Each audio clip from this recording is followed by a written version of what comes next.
वहीं दूसरी तरफ देव हीर को गोद में उठाकर ऊपर अपने कमरे में ले गया था। हीर को बहुत अजीब लग रहा था। उसको अब देव के करीबी से डर लगने लगा था। हालांकि देव ने अभी तक हीर से कोई बात नहीं करी थी, लेकिन हीर के दिल में एक अजीब सा तूफान था। कुछ तो देव की मौजूदगी जो उसके बदन में अलग से झुरझुरी पैदा कर रही थी। देव ने हीर की आंखों में देखा और उसको अंदर ले गया। हीर ने आंखें दूसरी तरफ करके वो कमरा देखा तो उसकी आंखें खुली की खुली रह गई। कमरे की खूबसूरती देख के कोई भी बता सकता था जिसका कमरा है उसकी पर्सनैलिटी भी ऐसी ही है।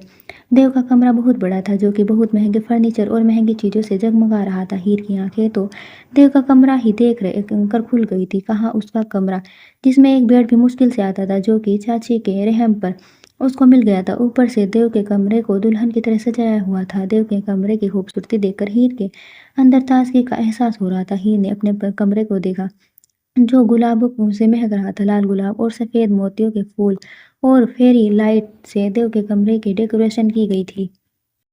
देव ने हीर को देखा, जो कमरे को देखने में बिजी थी। देव ने धीरे से हीर को बेड में पर बिठाया और गुस्से से बोला, फर्स्ट एड बॉक्स ला रहा हूँ, पैर पे लगा लेना। देव ने इतने ठंडेपन से कहा कि एक बार को हीर को भी बहुत अजीब लगा, लेकिन हीर धीरे से बोली, इसकी कोई ज़रूरत नहीं है। देव हीर से नजरें चुरा रहा था और फिर भी देव को देखना नहीं चाहता था। देव कुछ भी नहीं बोला और गुस्से से फर्स्ट एड बॉक्स उठा लाया। देव ने हीर के पैरों को देखा और उसके गोरे सफ़ेद पैर, जो अब थोड़े से खून में थे, उस पर उसकी पायल और भी ज़्यादा खूबसूरत लग रही थी। देव का मन करा कि हीर के इन पैरों को चूम ले, लेकिन फिर खुद को कंट्रोल करते हुए देव जैसे हीर के पैरों पर दवाई लगाने लगा। हीर गुस्से से पीछे हो गई। इसको अचानक कुछ याद आया और जैसे ही हीर की आंखों में खून उतर आया, हीर ने देव का हाथ हाथ झटक कर बोली, मिस्टर देव सिंघानिया, आपने आज हीर को पा लिया है ना? आपने क्या कहा था मुझसे?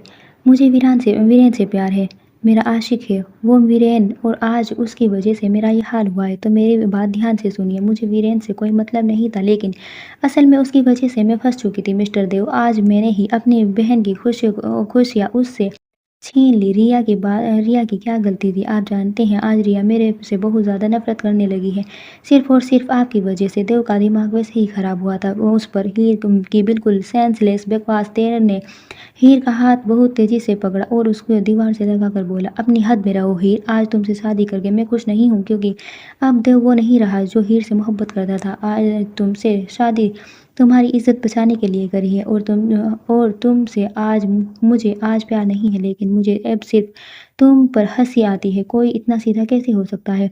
तुम बहुत अच्छे से जानती थी रिया को, लेकिन उसके बदले अब तुम मेरे सामने ये बकवास कर रही हो कि तुम्हारी बेचारी बहन तुमसे नफरत करने लगेगी।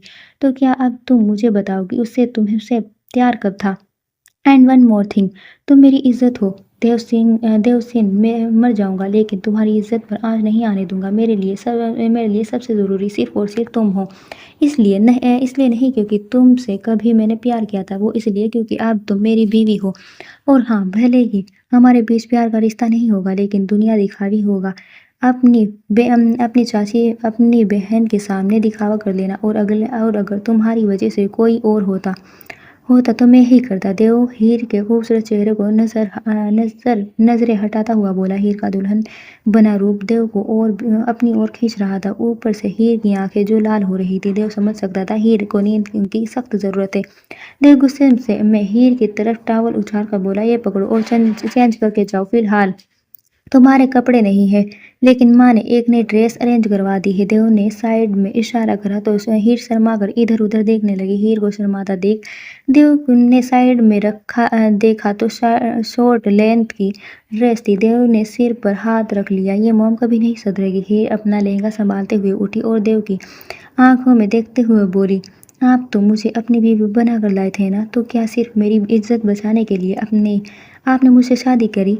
दया आई आपको मुझ पर मिस्टर देव, और कोई रिश्ता नहीं है हमारा, और कौन सा रिश्ता ही हमारा, और रिश्ता जो तुम अपनी नफरत और अपनी ईगो में मुझे नीचा दिखाने के चक्कर में छोड़ चुके हो। और रही बात और किसी रिश्ते की, तो ठीक है, हमारी शादी हो चुकी है, आज हमारी सुहागरात है। चलो, एक बीवी के होने के नाते एक पति को उसका हक दे दो। जानती हो ना किस हक की बात कर रहा हूँ? देव की आवाज़ में सख्ती थी, जो कि हीर महसूस कर सकती थी।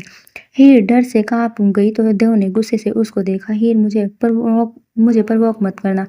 मैं बहुत ज़्यादा थक चुका हूँ तुम्हारी इस बचकानी हरकत से। तुम अपनी इस हरकत में के चलते खुद की ज़िंदगी बर्बाद करने चली थी। तुम्हारी इस हरकत से मैं पल-पल तड़पा हूँ। हीर, अब तुम्हारी बारी है, प्लीज़।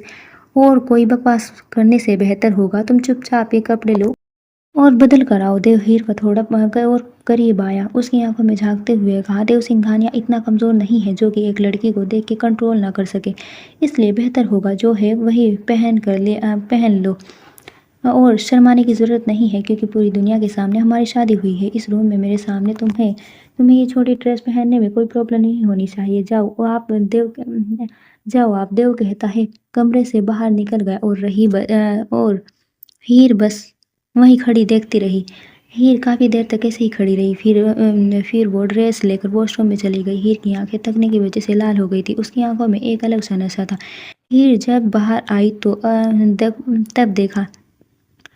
तब देव सोफे पर जाकर लेट चुका था। हीर ने देव को देखा जो अपने नाइट सूट में सोफे पर लेटा हुआ था। हीर देव को देख के घबराती हुई जल्दी से बेड पर चढ़ गई थी। हीर ने पहले ब्लैंकेट से खुद को कवर करा और थोड़ी गुस्से से बोली, मिस्टर देव, आपको मुझ पर दिखाने की ज़रूरत नहीं है। आप का बेड है, आप अपने बेड पर आ जाइए, मैं सोफे पर चली जाऊंगी। देव जिसको नींद पहले से ही नहीं आ रही थी, अचानक हीर की बात सुन के उसको और गुस्सा आ गया। देव गुस्से से सोफे से उठा और हीर को उसके कंधे से पकड़कर बोला, तुम्हें कितनी बार बोलूं इस कैंची जैसी जुबान को बंद रखो, लेकिन तुम्हें कुछ समझ नहीं आता। तुम्हारा अपना चल रहा है और मेरी मर्जी, मेरा कमरा, मैं सोफे पर पड़ूं या बेड पर, कहीं भी मैं जाकर लेटूं। और मिसेज हीर, आप मेरी बीवी बनने की कोशिश मत करें तो आपके लिए बेहतर होगा, क्योंकि तुम ऑलरेडी मेरा बहुत ज़्यादा दिमाग ख़राब कर चुकी हो। चुपचाप जाकर सो जाओ और सोने दो, क्योंकि मैं बहुत ज़्यादा थक चुका हूँ। उसका गुस्सा तुम पर उतारने में देर नहीं लगेगी। देव की आंखों में गुस्सा उसके अंदर के गुस्से को साफ जता रहा था। अचानक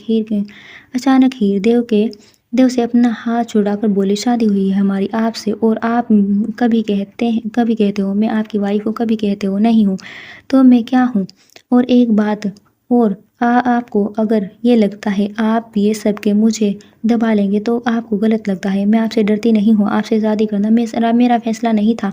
और दूसरी बात, आज आपकी वजह से मेरा घर छूट गया है, मेरा मायका छूट गया है। पहले चाची मुझसे नफरत करती थी, लेकिन माँ के बाद मेरा सहारा भी वही थी।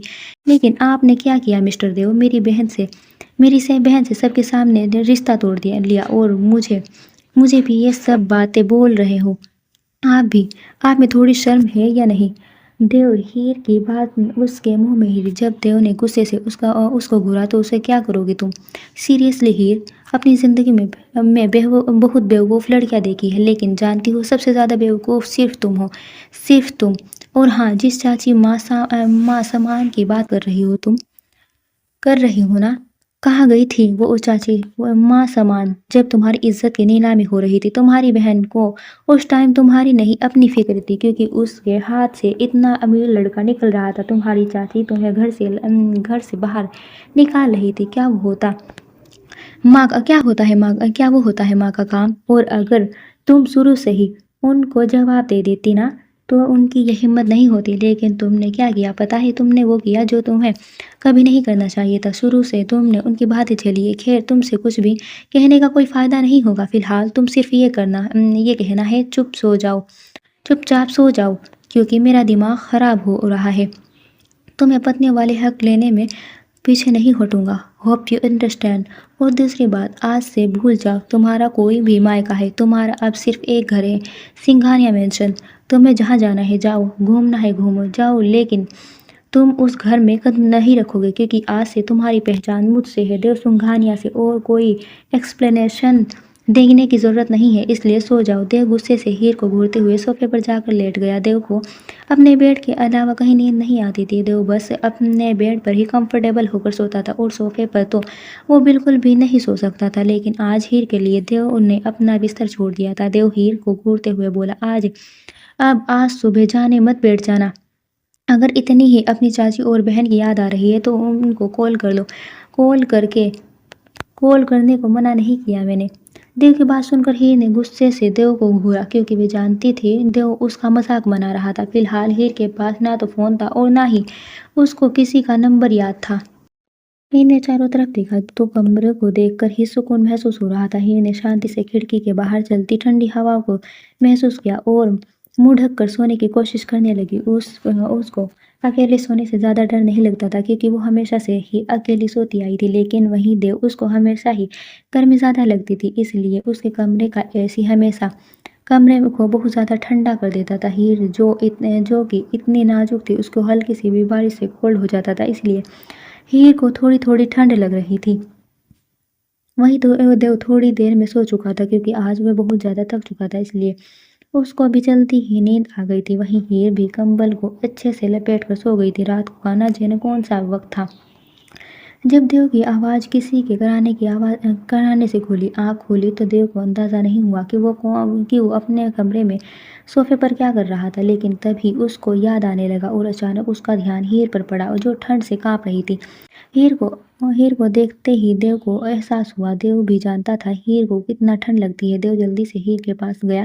देव ने सबसे पहले एसी एसी बंद करा और उसके बाद उसने हीर के ऊपर एक और ब्लैंकेट डाल दिया। लेकिन हीर का काँपना रुक ही नहीं रहा था। अचानक देव को एहसास हुआ जैसे हीर को हल्का-हल्का बुखार हो गया हो। देव ने अपने सिर पर हाथ रख लिया। देव, तू नहीं सोएगा।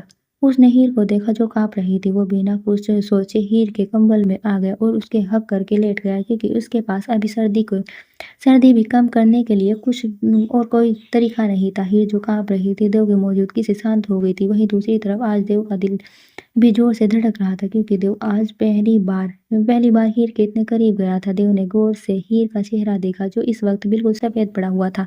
ऊपर से उसकी लाल नाज़ुक नाक जो और भी ज़्यादा खूबसूरत लग रही थी। देव का मन कर रहा था कि हीर को कहीं छुपा ले, लेकिन देव खुद को शांत करते हुए अपनी आँखें बंद करके लेट गया। वहीं हीर को भी एक अलग-सा एहसास हुआ था। देव खुद को कंट्रोल नहीं कर पा रहा था। देव जितना चाहे कोशिश करता, लेकिन तभी हीर की मौजूदगी उसको परेशान करती थी। देव हीर को छोड़ भी नहीं सकता था और उसके पास रहना भी मुश्किल हो रहा था, लेकिन उसका खुद पर इतना कंट्रोल था, इसलिए चुपचाप आँखें बंद करके लेट गया था।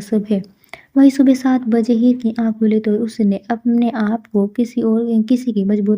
किसी की मजबूत पनाहों में पाया। हीर ने पलकें उठाकर ऊपर देखा तो देव का खूबसूरत चेहरा उसके सामने था। हीर ने आँखें उठाकर देव को देखा तो अचानक ही एक जोर धक्का देव को दे मारा। देव जो पहले ही बेचारा इतनी देर से सोया था, अब अचानक नीचे गिर पड़ा। देव को गिरते देखकर ही हीर गुस्से से चिढ़ी। वैसे तो बड़ा भाषण बाँटे थे आप, और अब क्या करा? ये मेरे पास आके लेट गई जैसे मैं तो बेवकूफ़ हूँ ना, मुझे नहीं पता चलेगा। मिस्टर देवसिंह, आप अपनी हद में रहो। हीर अब बिना जाने बोले चले जा रही थी। वहीं देव बेचारा हम होश में आने की कोशिश कर रहा था। देव को अजब एहसास हुआ, वो नीचे ज़मीन पर गिरा हुआ है। देव गुस्से से उठकर हीर के पास आया और चिल्लाते हुए बोला, तुम कभी नहीं सुधर सकती प्रॉब्लम लड़की। अल देव हीर को देखकर गुस्से से बोला, हे भगवान, ये ड्रामा अब मुझे रोज़ झेलना पड़ेगा। अपने पैर पर खुद कुल्हाड़ी मार ली। देव कहकर उठता हुआ हीर के पास आया और हीर उसकी चादर उतारकर गुस्से से बोला, 2 मिनट में मुझे नीचे मिल। समझ आया? और ये तुमने जो आज हरकत करी है ना, ये फिर से ना हो जाए। दिमाग खराब कर दिया है इस लड़की ने।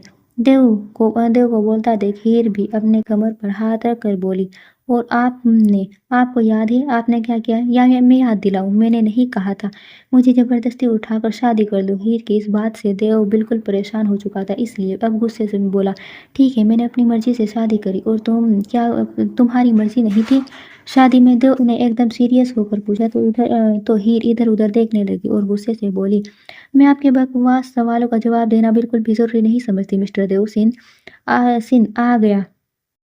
ये कहते हुए उठ गई। हीर ने कपबोर्ड देखा तो उसको याद आया अभी उसके कपड़े ही कहाँ आए थे, लेकिन फिर दूसरे ही पल हीर के दिमाग में एक खुराफाती आइडिया आया और हीर चिल्लाते हुए बोली, मेरे कपड़े ला कर दीजिए। देव जो कपबोर्ड में अपने कपड़े निकाल रहा था गुस्से से चीखा, तुम्हारा नौकर नहीं हूँ और कहाँ से लाऊं कपड़े, और अगर इतनी ही जल्दी है तो ये रहा कपबोर्ड, मेरे कपड़े पहन लो। देव शातिर हंसी से बोला तो हीर के अंदर तक भड़क गई थी और गुस्से से बोली, मुझे मेरे कपड़े चाहिए और अभी के अभी चाहिए। अगर आपने अभी मुझे कपड़े लाकर नहीं दिए तो मैं आपको अभी नहाने नहीं दूंगी। हीर की बात सुनकर के देव उसके करीब आता हुआ बोला, इट्स ओके हीर, नहाना चाहता भी कौन है तुम्हारे साथ ही, मैं तो अभी अभी देव की आवाज़ उसके मुंह में ही थी जब एक फ्लाइंग तकिया आकर देव के मुंह पर लगा। देव बेचारा इस हमले से अनजान था, इसलिए तकिया डायरेक्ट उसके मुंह पर लगा। हीर की हरकत से देव गुस्से से बोला, तुम कभी नहीं सुधरोगे, कभी नहीं। लेकिन तभी हीर को एहसास हुआ वो इतनी देर से देव के सामने उस छोटी सी ड्रेस में खड़ी थी और हीर जल्दी से कंबल में घुस गई। देव को समझ गया था हीर क्यों उससे छिपी थी। इसने हंसते हुए बोला, मैं देख चुका हूँ, ये जल्दीबाजी करने की जरूरत नहीं है। हीर जो पहले से ही गुस्से में जल भून रही थी और चिढ़ गई। लेकिन तभी दरवाजे पर दस्तक हुई और एक बूढ़ी सी औरत बाहर से ही बोली, साहब जी, हीर के कपड़े। देव ने उस औरत से कपड़े लिए और हीर को देकर बोला, हाँ, ये नखरे कम करो और पहन कर आओ।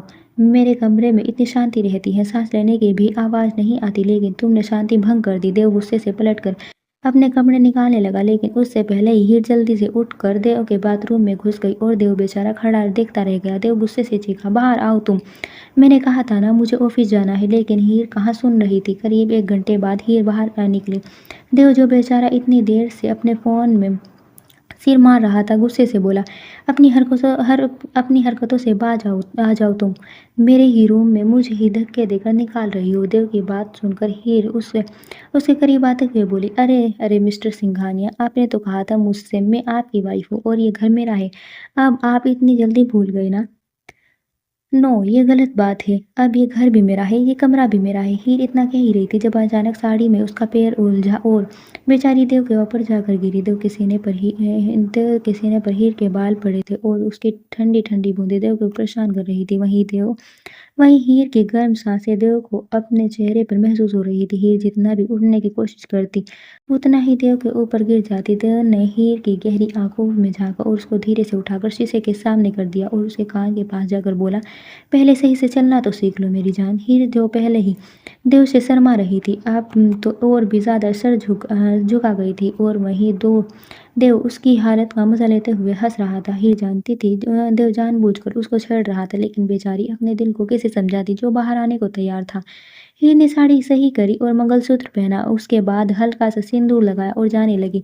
लेकिन तभी देव ने फिर से उसको अपनी तरफ खींच लिया और उसको अपनी तरफ पलट कर बोला, अब तुम्हें देखने देखने और तुम्हें छूने का हक सिर्फ मेरा। हीर उससे पहले उसकी बातों का मतलब समझ पाती, लेकिन तभी देव ने उसके ब्लाउज की जिप ऊपर कर दी। हीर को समझ आया, जल्दीबाजी में बेचारी अपना ब्लाउज बंद करना भूल गई थी। हीर देव की पकड़ से छूटकर बाहर गई। वहीं दूसरी तरफ हीर नीचे आती अनीता जी खाना लगा रही थी। जब हीर को देखकर पलटी, अरे बेटा आ जाओ, मैं तुम्हारा ही वेट कर रही थी। और देव कहाँ है। हीर अनीता जी के साथ नाश्ता लगवाते हुए बोली, अनीता जी, आंटी जी, देव अभी आ रहे हैं। अनीता जी गुस्से से हीर के हाथों से प्लेट छीन कर बोली, ये क्या है। हीर अचानक डर गई, उसको लगा शायद अनीता जी अब उसके ऊपर गुस्सा करेगी। लेकिन अगले ही पल अनीता जी की मीठी आवाज़ हीर के कानों में पड़ी, मेरी इकलौती बहू है और मैं उससे क्यों काम करवाऊंगी। चुपचाप बैठ कर नाश्ता करो और यहाँ सब करने को है और लोग हैं। मैं जानती हूँ सरला ने तुम्हें बहुत परेशान करा है, लेकिन अब तुम्हारी सब बुरी यादें भुला देना चाहती हूँ, इसलिए तुम मेरी बहू नहीं बेटी बनकर रहोगी। अनीता जी की बात सुनकर हीर ने पलकें झुका ली और कुर्सी पर बैठ गई। हीर की आंखों में खुशी के आंसू थे। उसको लग रहा था उसकी माँ ही उससे बात कर रही थी। हीर अपनी आंखें में आंसू आंसू पोंछ रही थी जब पीछे से देव की आवाज़ गूंजी, गुड मॉर्निंग मॉम। देव बेपरवाह आकर हीर के बराबर बैठ गया। हीर ने हल्की सी नजरें घुमाई तो देव उसको ही घूर रहा था। हीर ने एकदम से नजरें दूसरी तरफ कर ली और देव के चेहरे पर मुस्कुराहट फैल गई। देव ब्लैक शर्ट और ब्लैक ट्राउजर में बहुत ज्यादा हैंडसम लग रहा था। हीर की आंखें उसको देखकर बार बार उसका पीछा कर रही थी, लेकिन तभी देव ने धीरे से झुककर हीर के कान में बोला, मैं इतना भी हॉट नहीं लग रहा, बार बार मुझे पलट कर मत देखो। हीर गुस्से से खाना खाने पर ध्यान देने लगी, लेकिन तभी अनीता जी बोली, बेटा देव हीर ही तुम दोनों शॉपिंग करने चले जाओ। हीर के पास भी कपड़े नहीं है तो देव जाओ बेटा, हीर को शॉपिंग करा लाओ। देव जानता था हीर के पास कपड़े नहीं है, इसलिए खामोशी में गर्दन हिला दी। देव गाड़ी में चाबी उठाता हुआ बोला, चलो। हीर जो इतने धीरे धीरे से खा रही थी अचानक गुस्से से देव को घूरने लगी। अनीता जी भी देव को घूरते हुए बोली, तुम अगर सिर्फ ये काली चाय पीते हो तो इसका मतलब ये नहीं है कि सब ये काली कॉफ़ी पियेंगे। कितनी देर हुई है उसको बैठे, बैठे हुए, बेटा तुम पूरा नाश्ता कर लो। लेकिन हीर बेचारी शर्मिंदा सी उठ गई। नहीं आंटी, मैं मेरा हो गया है, चलिए देव। हीर चबाते हुए बोली तो देव शातिर मुस्कान के साथ उसके साथ चलने लगा। लेकिन तभी अनीता जी बोली, हीर तुम्हारी आंटी नहीं हूँ बेटा, मैं माँ हूँ। मुझे माँ बुलाया करो, मॉम बुलाया करो। देव भी कहता है ना। अनीता जी की बात सुनकर हीर की गर्दन हिलाई और बाहर की तरफ बढ़ गई। हीर गुस्से से देव के साथ चलते हुए बैक सीट पर बैठने लगे तो देव चाबी उठा चाबी चाबी उंगली में घुमाता हुआ बोला, मिस हीर, नौकर नहीं हो तुम्हारे, चुपचाप आगे आकर बैठो। हीर जो पहले से ही देव से चिढ़ी हुई थी और ज़्यादा गुस्से में बोली, और मैं आपकी नौकर हूँ ना, जो चुपचाप बेवजह अपने इशारों पर नचा रहे हो। हीर की बात सुनकर देव उसकी साइड में बैठते हुए बोला, तुम तो बीवी हो मेरी। देव की इस बात पर हीर चिढ़ती हुई बोली, ये आपने नया क्या लगा रखा है, बीवी हो ना बीवी हूँ, नौकर नहीं हूँ आपकी। ठीक है, तुम्हारी बकवास हो गई है ना, तो सीट बेल्ट लगा लो। हीर गुस्से से सीट बेल्ट लगाने लगी, लेकिन गुस्से से उसका दिमाग ही कहाँ चल रहा था। जैसे हीर गुस्से से कोशिश करती फिर से उसके हाथ से बेल्ट छूट जाती। देव ने हीर के हाथ को पकड़ा और उसके करीब होने लगा। देव हीर के इतने करीब था, अब उन दोनों में कम फासला था। हीर को लगा देव उसको किस करेगा, लेकिन देव ने सेफ्टी बेल्ट लगाई और से दूर हो गया। और जैसे बेचारी हीर देखती ही रह गई। देव गाड़ी चलाने पर ध्यान देने लगा। हीर का गुस्से से भरा चेहरा देखकर देव धीरे से बोला, नेक्स्ट टाइम बेबी। देव की बात सुनकर हीर मन ही मन बोली, लगता है शादी करा के दिमाग पर चोट लग गई है, तभी तो हर वक्त उल्टी सीधी बातें करते रहते हैं। वहीं थोड़ी देर में मॉल के सामने खड़ा था। देव हीर को अपना कार्ड देते हुए बोला, ये लो शॉपिंग कर लो और मैं थोड़ी देर में तुम्हें पिक कर दूंगा। अभी हीर ये सोच ही रही थी कार्ड दूं या ना दूं, जब देव के दिमाग में कुछ आया और देव धीरे से बोला, चलो मैं चलता हूँ, मेरे साथ चलो। हीर जो सोच में गुम थी, देव की बात सुनकर उसके साथ चलने लगी। मॉल के अंदर एक से एक शॉप थी तो लेकिन हीर बस चुपचाप खड़ी थी। देव गुस्से से बोला, तुम्हें यहाँ अपनी शक्ल दिखाने नहीं लाया हूँ, चुपचाप जाकर जो चाहिए वो खरीद लो। हीर गुस्से से बोली, मुझे कुछ नहीं चाहिए और आप मुझसे तमीज़ से बात करेंगे तो अच्छा होगा, क्योंकि ना तो मैं अपनी मर्जी से आई हूँ ना ही अपनी मर्जी से जाऊँगी, ये तो मुझे पता ही है। आप मुझे यहाँ लाए हो तो किस लिए मुझे परेशान दिखा रहे हैं। देव जो इतनी देर से सहज सुन रहा था, हीर का हाथ पकड़कर एक शॉप पर आ गया और उसको शॉप के आगे करके बोला, तुम्हें जो भी चाहिए चुपचाप यहाँ से खरीद लो, वरना मैं ये पूरी दुकान खरीद लूंगा, उसके बाद मत कहना। हीर जो अभी तक शांति से खड़ी थी, देव की बात सुनकर गुस्से से उसको घूरने लगी। हीर जानती थी देव जो कहता है वो करता है भी है, इसलिए चुपचाप ड्रेसेस देखने लगे। हीर को ड्रेसेस चूज करते देख फोन पर बात करता आगे की तरफ चला गया। अभी हीर ड्रेसेस देख ही रही थी जब उसको कुछ समझ नहीं आया। हीर बिना पलटे देव को देखकर बोली, लेकिन उसकी आवाज़ उसके मुंह में ही रह गई जब वीरेन को सामने पाया।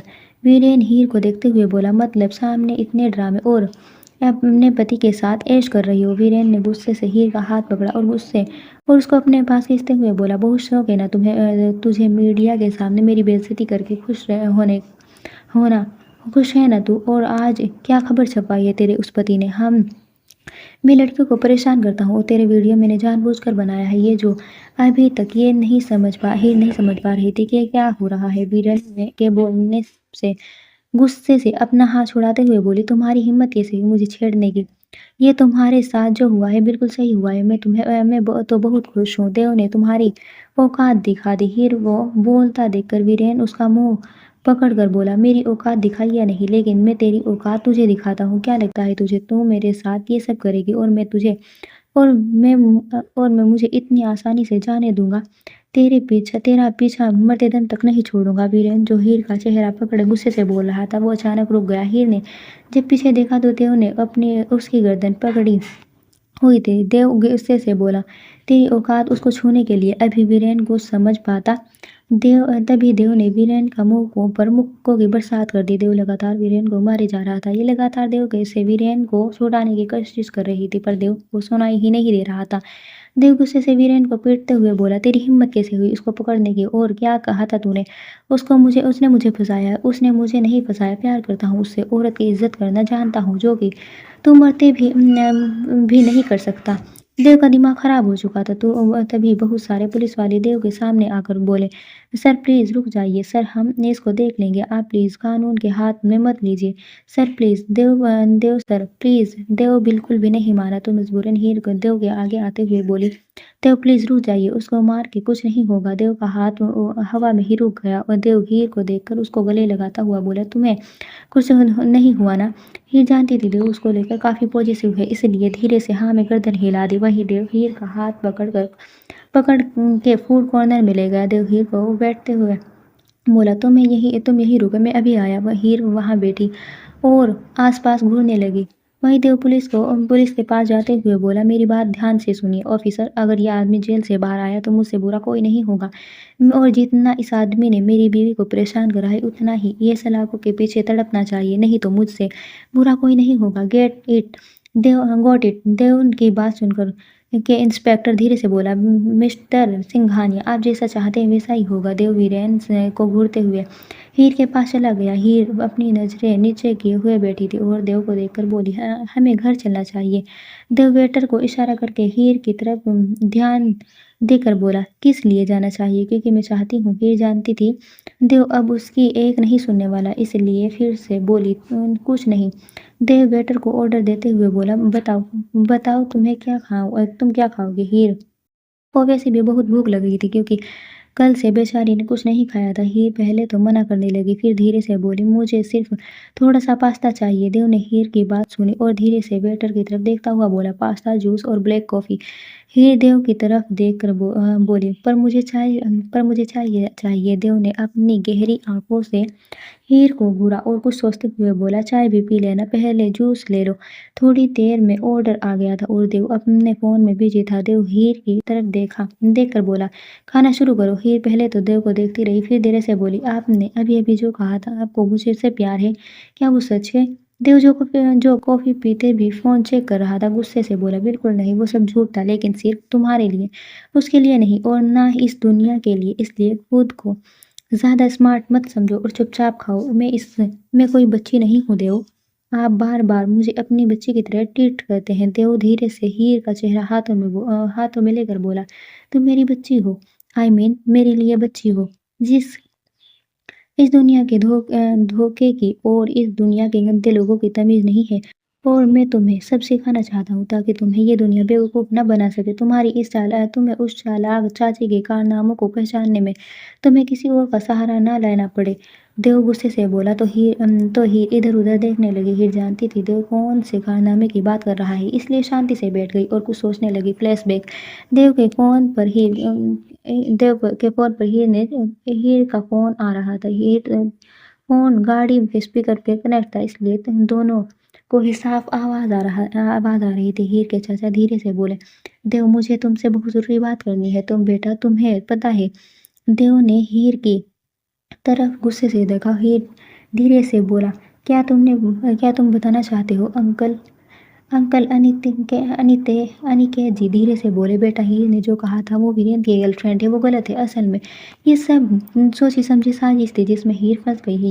ये बात सुनकर देव को साथ साथ हीर भी चौंकी थी। हीर गुस्से से जैसे ही बोली, देव ने उसका हाथ पकड़ लिया और हीर इशारे से कुछ भी कहने से मना कर दिया। हीर पहले तो आंखों में आंसू लिए बैठी रही, उसके बाद धीरे से बोली, इसका मतलब? देव ने ओके मिस्टर अनिकेत कहकर फ़ोन काटा और हीर की आंखों में देखते हुए बोला, अब नहीं करेगी अपनी बहन की तारीफ, अब नहीं कहोगी चाची के बारे में कुछ। देव गुस्से से चले जा रहा था। देव के लिए ये बात ज़्यादा नई नहीं थी, क्योंकि जिस दिन देव हीर से पूछने के लिए गया था तभी देव को अंदाजा हो गया था कि हीर की गलती नहीं है।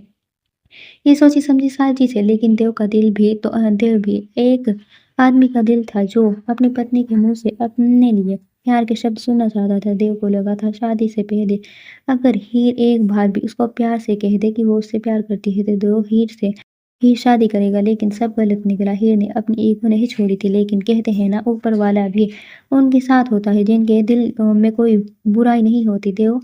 हीर और देव एक दूसरे से प्यार तो करते हैं, लेकिन कभी कहते नहीं थे। और हीर ने तो अपनी ईगो के चक्कर में अपनी जिंदगी को ही दांव पर लगा दी थी है, पर भगवान ने तो दोनों को अलग नहीं होने दिया और आखिर में देव और हीर की जिंदगी आपस में जुड़ गई थी। हीर देव की आवाज़ से फ्लैशबैक से बाहर आ गई थी। देव हीर को जूस देते हुए बोला, लो इसको पियो, इसके बाद गाड़ी थोड़ी शॉपिंग करके घर चलेंगे शाम को। मेरे एक दोस्त की पार्टी है, वहाँ भी जाना है। हीर जूस का सिप लेते हुए धीरे से बोली, नहीं देव, मुझे उलझन होती है ऐसी पार्टीज में, और अनफिट रहती हूँ। आप प्लीज़ अकेले चले जाइए, मैं माँ के पास रहूँगी। हीर की बात सुनकर देव दबे-दबे गुस्से से बोला, हीर, मैंने कहा तुम मेरे साथ चलोगी। मेरी बीवी हो तुम, और मैं तुम्हें दुनिया से मिलवाना चाहता हूँ, और ये छिपना बंद करो। तुमने कोई गुनाह नहीं किया। अभी हीर कुछ कहती और इससे पहले उसका फ़ोन बजा। सामने अनीता जी का नंबर जगमगा रहा था। हीर एक्सक्यूज़ मी कहते उठ गई थी। तो देव हीर की तरफ देखते हुए बोला, हीर, आई लव यू। मुझे पहले से पता था तुम्हारी गलती नहीं थी, लेकिन मैं तुमसे सुनना चाहता था, और आज भी मेरे दिल में यही है कि मैं इस रिश्ते की शुरुआत पूरे दिल से करना चाहता हूँ। मुझे तुम्हारे मुँह से अपने लिए इजहार सुनना है। आई होप तुम जल्दी ही मुझसे शेयर करोगी, देव सोचते हुए बोला। तो हीर वापस देव की तरफ आ गई, लेकिन उसके चेहरे पर चिंता की लकीरें थी। देव हीर को घूरते हुए बोला कि अब क्या तकलीफ हो गई है तुम्हें? हीर को छोड़ने छेड़ना अब देव की आदत बन गई थी। अब हीर को आए पूरा एक दिन भी नहीं हुआ, लेकिन देव को उसकी आदत सी हो गई थी। जब हीर गुस्से से चिढ़कर देव से लड़ती थी, देव को हीर की इस अदा पर ढेरों प्यार आता था, इसलिए जानबूझकर वो उसको छेड़ता रहता था। हीर देव की बात पर गुस्से से बोली, क्यों? और मेरी कौन सी तकलीफें देख ली आपने? देव धीरे से बोला, ठीक है, बताओ मुझे क्या हुआ? हीर अपने हाथों को उंगलियों में मोड़ती हुई बोली, वो चाचा का फ़ोन आया था। उन्होंने कहा है कि मैं आप बग फेरे के लिए घर आ जाए। देव, जिसके चेहरे पर अभी तक नमी थी, फिर से उसका चेहरे पर गुस्सा आ गया। देव गुस्से में बोला, हीर, तुम मुझे एक बात बार बार दोहराना पसंद नहीं है। मैंने पहले ही कहा था तुम उस घर में कदम नहीं रखोगी, और अब से तुम्हारा घर वो है जहाँ तुम रहती हो, इसलिए बेहतर होगा चुपचाप बैठी रहो, कोई ज़रूरत नहीं है जाने की।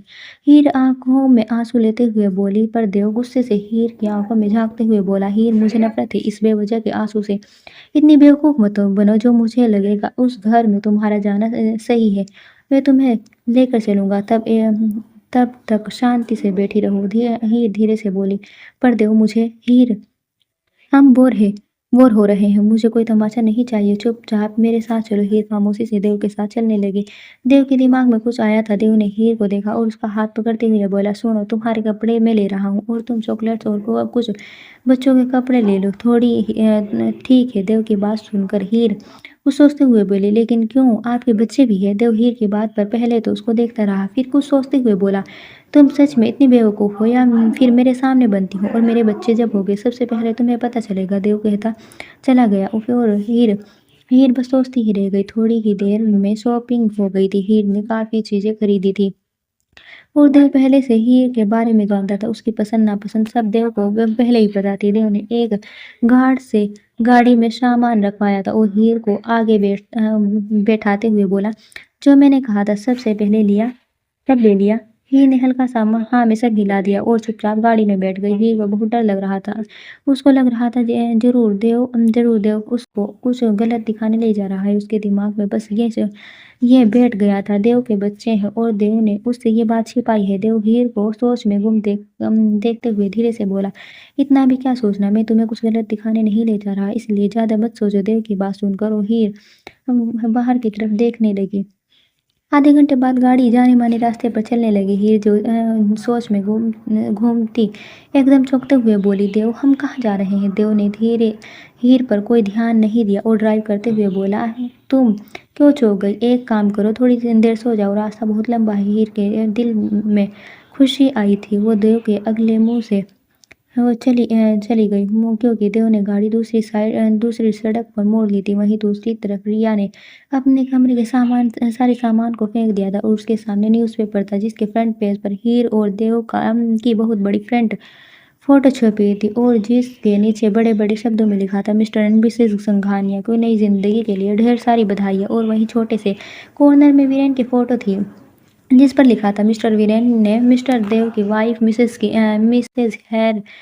हीर की गलत वीडियो दिखाकर लोगों को किया गुमराह। रिया ने न्यूज़पेपर फाड़कर उसके टुकड़े टुकड़े कर दिए और गुस्से से बोली, आई हेट यू, मैं खुद को खत्म कर लूँगी, मैं सबको खत्म कर दूँगी। और आज उसको आज उसके कमरे में, उसकी ज़िंदगी में, उसके बेड में और सिर्फ़ मैं।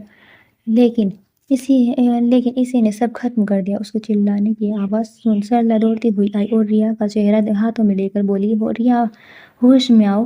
वो कर्मजली चली गई है, इस घर में से चली गई है। तेरी शादी बहुत अच्छी जगह होगी, ये मेरा वादा है। लेकिन फिलहाल के लिए देव को अपने दिमाग से निकाल दिया। रिया जो पहले से ही गुस्से में थी, सरला का हाथ झटक कर बोली, मैं कैसे भी देव से शादी करूंगी। उसके लिए मुझे हीर को खत्म करना पड़े या कुछ भी करना पड़े। रिया को जो पसंद आए वो उसका होता है और मैं जानती हूँ उस देव को मैं अपने कब्जे में कैसे करना है। रिया ये कहते हुए हंसने लगी। दोस्तों, कहानी अच्छी लगे तो please like, comment, share and subscribe करना बिल्कुल ना भूलें। कल मिलते हैं एक नए पार्ट के साथ, तब तक के लिए बाय बाय।